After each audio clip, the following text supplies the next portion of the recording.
भूल जाते हैं हम। असत के जो संग को के त्याग पर इतना जोर दिया उन्होंने, ये असत का संग क्या है? असत क्या चीज है? सुख का लालच। आजकल जो ये साइबर ठगी हो रही है, आप देख रहे हैं अखबार में खूब साइबर ठगी, उसके पीछे लालच है, हम आपकी नौकरी दिलवा देंगे, ये दिलवा देंगे, वो करवा देंगे, मल्टीप्लाई करवा देंगे प्रॉफिट, इतना फायदा हो जाएगा, ये सब के पीछे लालच मिलेगा आपको। बचपन में हम सुना करते थे, हमारी दादी कहती थी वो, अब मुझे याद आता है वही, उसमें भी विजडम थी।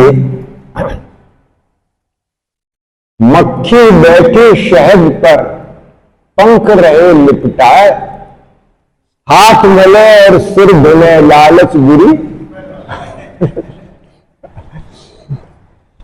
ये असत का संग है, अगर निकल जाए जीवन से। कठिन है, अब कठिन तो है ही डगर, साधन की डगर कोई आसान तो है नहीं, कठिन तो है ही है?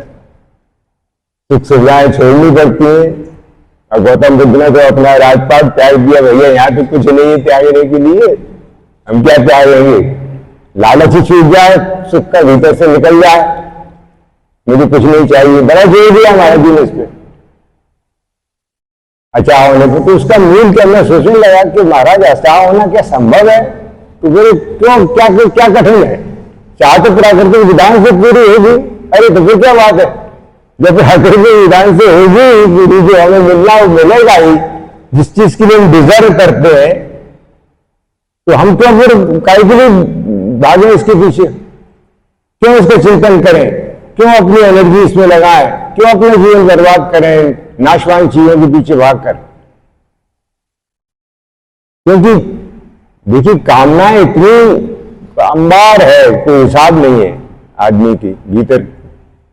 क्या चाहिए उसको पूछो तो बस। लेकिन अगर विचार करें वो कि भाई इतना मैं सोचता हूं और पूरी होती है, कुछ ही सब नहीं होती है।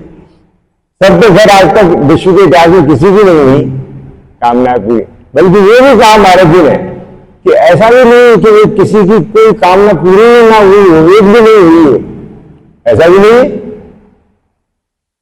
तो क्या इसका रिजल्ट क्या निकला, इसका अर्थ क्या निकला? तो उन्होंने कहा कि देखो, जो पूरी होती है कामनाएं वो ईश्वरीय विधान से होती हैं। जो आपको मिलना है मिलेगा ही, आप कर्तव्य करो। किसने रोका है, किसने मना किया? ये थोड़ी कह रहा हूं मैं कि तुम आलसी होकर बैठ जाओ, हाथ पर मोड़ के बैठ जाओ, अब देगा भगवान को देना है ना। आलस्य अकर्मण्यता का तो कहीं समर्थन नहीं किया उन्होंने, और उनके जीवन में हमने देखा, उनके ऐसा कर्मठ व्यक्ति नहीं देखा हमारा। क्या बात है, कर्मठ और हर चीज में परफेक्शन उनके, हर बात साधन तो दृष्टि ऊपर लक्ष्य ओर ले जाने वाली, हमेशा साधन में जीवन। कभी कभी सोचता हूं कि मानव देह में ऐसे पुरुष, उनकी वाणी कमाल है भाई, लेकिन अब भगवान ही बोलते थे उनके श्रीमुख से, तो फिर तो कोई आश्चर्य नहीं है। तो बुराई रहित होने से भले हो जाते हैं, बुराई के फल अभिमान का अगर त्याग कर दे तो मुक्त हो गए। फल छोड़ना कठिन है, लेकिन असंभव नहीं है। तो महाराज जी ने कहा, कभी कभी लगता कि भाई बड़े बड़े महापुरुष हुए, पीर पैगंबर हुए, ऋषि मुनि उच्च कोटि के, और कहा हम, और कहा राजा भोज, और कहा गंगू तेली। तो महाराज जी ने कहा कि देखो, ये मानव, भगवान ने मानव जीवन इसीलिए दिया है, छोटे बड़े कोई भेद नहीं है, सब इस जीवन की प्राप्ति के अधिकारी हैं। मानव होने के नाते हमको भी मिल सकता है, ये विश्वास करना है इस बात में। ऐसा नहीं है कि ये जीवन उच्च कोटि के महापुरुषों को मिला, संत तुलसीदास जी को मिला, कबीरदास जी को मिला, भक्तिमती मीराबाई को मिला, और भी लाइन लगी हुई है, एक से एक उच्च कोटि के तत्वज्ञानी, भक्त और योगी अपने भारत में तो समृद्ध है हमारी संस्कृति इस दृष्टि से। तो भलाई के फल और अभिमान का अगर त्याग कर सके आदमी तो फिर वो मुक्त हो जाता है। और मुक्ति भी खारी लगे तब भक्ति की चर्चा है, तब भक्ति आती है। इतनी भक्ति जो है आखिरी पायदान, हम तो उससे तो बड़ी सरल है भाई, भगवान का भक्त होना। तो मुक्ति जिसको खारी लगे वो भगवान का भक्त होने का अधिकारी है। तो मेरा निवेदन ये था कि हम मूक सत्संग करें और उसमें क्या कठिनाई आ रही है, हमें क्या दिक्कत आ रही है, क्या उसमें हमें व्यवधान है, उसको रखें, आप उस पर हम चर्चा करें, वो ज्यादा उपयोगी होगा। क्योंकि हमारा फोकस उसी पे है। ऐसे तो इन जनरल हम कह सकते हैं कि भाई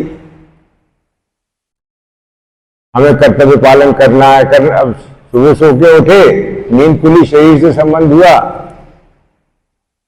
तो पहला संसार से संबंध हुआ तो पहली बात की आती है कि हमारा कर्तव्य क्या है। अपना कर्तव्य पालन करो, परिस्थिति के अनुसार जो अपना कर्तव्य वो करो। कर्तव्य का फल महान है, कर्तव्य का उत्तर पक्ष योग है। तो करने की राग की निवृत्ति होती है और हमारा योग में प्रवेश होता है। योग हमें बोध और बोध प्रेम की ओर ले जाता है। उसके बाद ज्ञान का पक्ष है और फिर आस्था श्रद्धा विश्वास का पक्ष है। लेकिन हमारी वर्तमान वस्तु स्थिति क्या है, हमारी दशा क्या है, हालत क्या है, हमें क्या कठिनाई आ रही है साधन। हमारी व्यक्तिगत देखिए सबकी समस्या अलग अलग होगी, एक नहीं हो सकती है क्योंकि सबकी बनावट अलग है, सबका मेकअप अलग है, सबकी जो है वो संस्कार अलग है, हर एक की सोचने विचारने का ढंग अलग है, सबका बैकग्राउंड अलग अलग है, तो अलग ही होगी। लेकिन इस पर चर्चा करने से विशेष लाभ होता है। ऐसे तो महाराज जी की वाणी आप जितना कहो उतना सुना देंगे हम आपको इसका कोई अंत नहीं, वारा पार नहीं है। लेकिन हमारा मूक सत्संग अगर सज जाए, शांति की अभिव्यक्ति होने लगे, तो उससे बहुत लाभ होते हैं।